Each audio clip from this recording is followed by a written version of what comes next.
sausage. Why won't you come back to the village?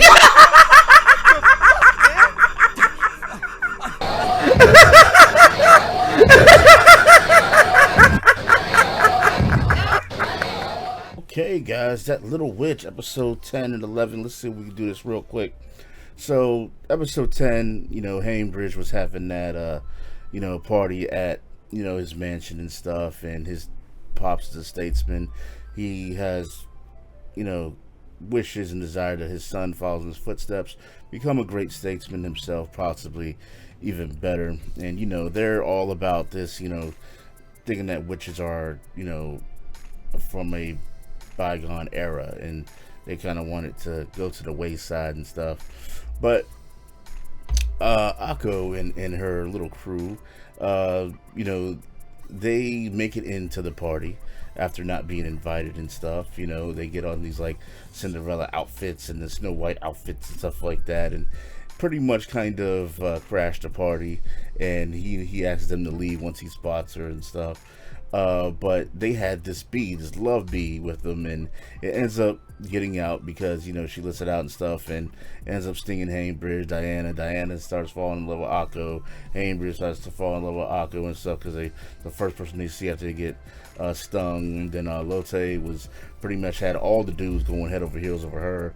Frank at the end of the episode ended up really liking Lotte and stuff, even after the bee was kind of taken out by Akko eventually. And it seems like Hainbridge has taken an interest in Akko himself, and he kind of did before as well, from their previous kind of engagement that they had previously in the episodes. So that was interesting there. But follow up with this episode, we all know that Akko has this profound kind of dream and aspiration to be like Chariot and stuff. She, that's her dream. She wants to be a great witch and stuff. So, and Chariot is her inspiration for that. And pretty much, she finds out about Ursula, and he goes to Ursula's room one night, and Ursula bad as hell, and asks her, hey, can you tell me about Chariot, like classmates and stuff like that. He's like, yeah, she's very kind of shy and quiet the whole time and stuff. And it was a night of a blue moon, and Akko kind of puts two and two together after she kind of remembers certain things from those cards he has about the blue moon, and how this certain kind of manifestation or whatever can provide answers for her. But this blue moon only comes like once every few years and stuff. So she takes her wand and everything that she found that has those different stars in it and stuff, and she goes to pursue the answer to her questions. And when she gets down there, I guess it's Professor Woodward, I believe that was the name, was down there, and she kind of tests her in a way. And Akko doesn't want to erase her memories, even though she says, look, you can have this future, this can be yours, but you gotta erase your past. And Akko's like, no, I don't want to do that.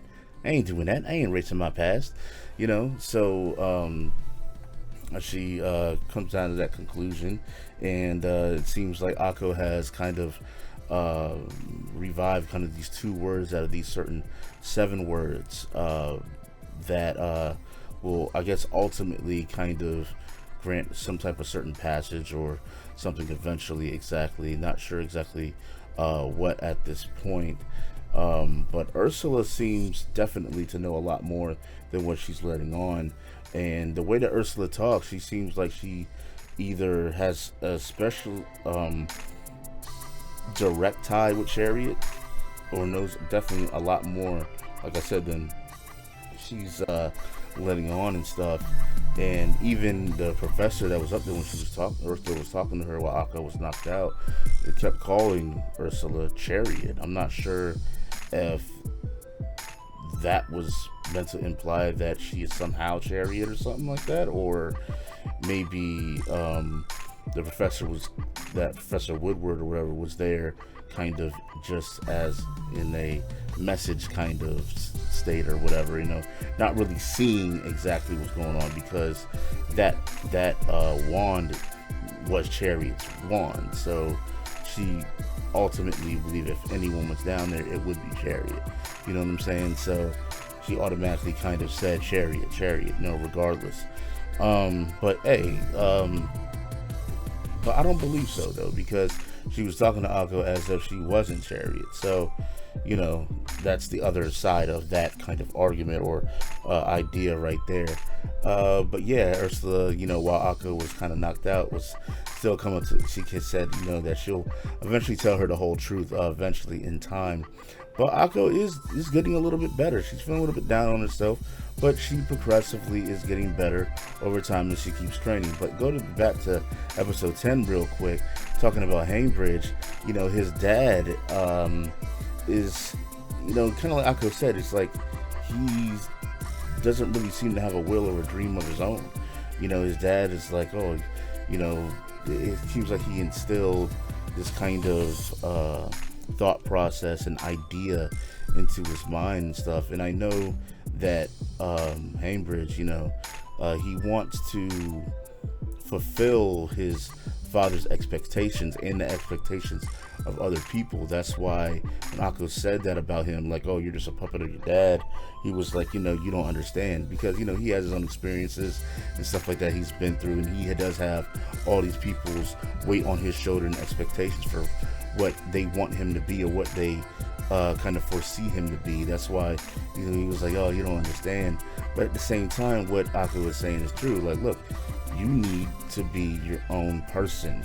You know, don't you have a dream of your own? Don't you have any aspirations of your own? Don't you have your own kind of way through life that you want to do things?